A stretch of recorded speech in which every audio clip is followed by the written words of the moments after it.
Hey, it's Soleil, and this is episode 220 of the Orange Pill Investor. And today I want to talk about reasonable expectations of the covered call strategy. Every strategy has trade offs. It's a famous quote from Thomas Sowell. He said, "There's no trade offs, or excuse me, there are no solutions, only trade offs." And so, just for example, MicroStrategy is up 23% this week, but my account is up 16% this week. So when people say, critics say that you are limiting your upside, that is absolutely true. And I could cherry pick some weeks that said, like a MicroStrategy was 175 and I sold covered calls. I could go back there and say, okay, well, MicroStrategy was down 10% and I was only down 8% or 5% or something because the covered call premium that I collected offset some of those losses. But in generally, the way that I see it would be all of these peaks are cut off. So I'm not collecting all of this maximum upside. But then all of these troughs, I'm not getting penalized 100% of these losses either. So selling covered calls basically kind of like smooths the tops and bottoms off of all of these. And I roughly end up in the same place, but not, it not necessarily would collect the same amount of just buy and hold. There is a possibility to do better than buy and hold, but it is not guaranteed. And especially in MicroStrategy, it seems like the rallies more than any other stock might be the, as disadvantaged as possible that that the covered call strategy could even be related to any other stock. But a covered call position is at its core a bullish position, and since I'm not as bullish on any other stock as I am on MicroStrategy, to me it's still the best stock for the covered call strategy. It's just that it's possible that the covered call strategy is not the best strategy for MSTR, if that makes any sense. And so if MicroStrategy does a 10x in the next year, that's going to be life-changing for me. And if I only collect 8x or 9x of that because I've cut the tops of all of these spikes off, I'm fine with that. If somebody needs every last penny of that 10x in order for that to be a life-changing event for them, then if you need the unlimited upside, then trade that way.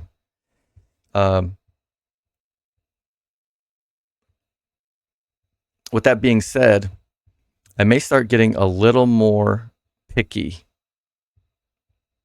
In general, I just trade as many covered calls as I can every week, pocket as much premium as possible, use that premium to buy more long positions, and then kind of hope that I get lucky on the movement. But for MicroStrategy to 5 or 10x in the next year, I would assume we're going to be looking at some more of these candles, not necessarily a bunch of this slow grind stuff. Either one could happen, but Bitcoin historically pumps up and down, and MicroStrategy acts similarly to an extent. So I may start adopting a little bit more of a reactive covered call strategy. So I already sold them for this week, but ahead of October, I may just start selling covered calls only after the stock is up and not sell covered calls anytime it's kind of down.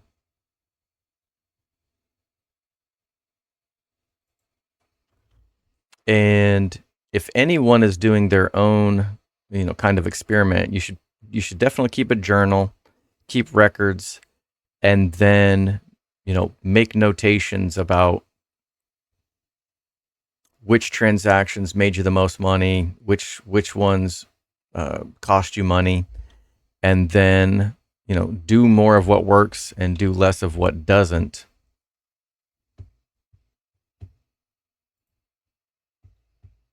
And because I did limit up my upside several times, that's why I did kind of alter my strategy and start carrying a bunch of uncovered delta. That can be in the form of shares or in the form of, long calls, which are basically leveraged positions. But I've got a little bit over, 50 delta per 100. So if I have 100 covered, I have at least, 50 delta uncovered to make sure that if I get like a 50% move in the stock, I can just sell some of these positions and not let my shares get called away if in fact I don't want them to be called away at that particular price. If I'm still bullish. Like a year from now,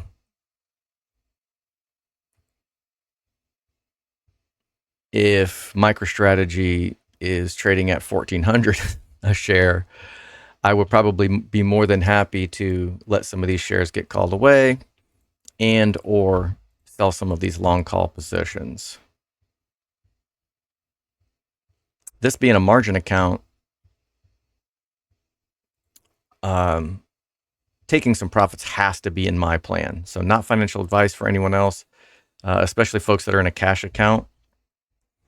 Those people can hold MicroStrategy forever, and it doesn't matter to them if it goes up to 1,400 next year, and then assuming the 4-year cycle continues, MicroStrategy crashes to 700 or 500 or something in 2027. Folks in a cash account, as long as they have diamond hands and they're fine with the ups and downs, they can just, hodl. But being that I am taking some some risk, some extra risk with margin, I would have to be foolish for MicroStrategy to be amazingly up and then continue to be as heavily margined.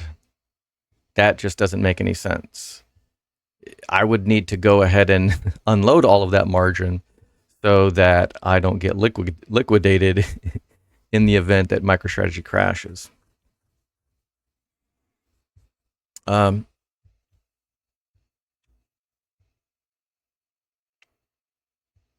yeah, that's pretty much all I wanted to talk about today. Expectations are that that I am limiting my upside to reduce my cost basis. Reducing my cost basis gives me an increasing chance of success. And when I say success, I mean not going broke, having some kind of profitable, successful trade.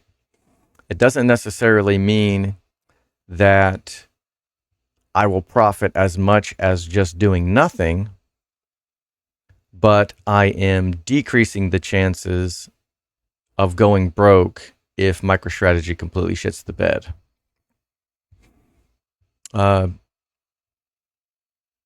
Yeah, I think that's it for now. And be good, y'all.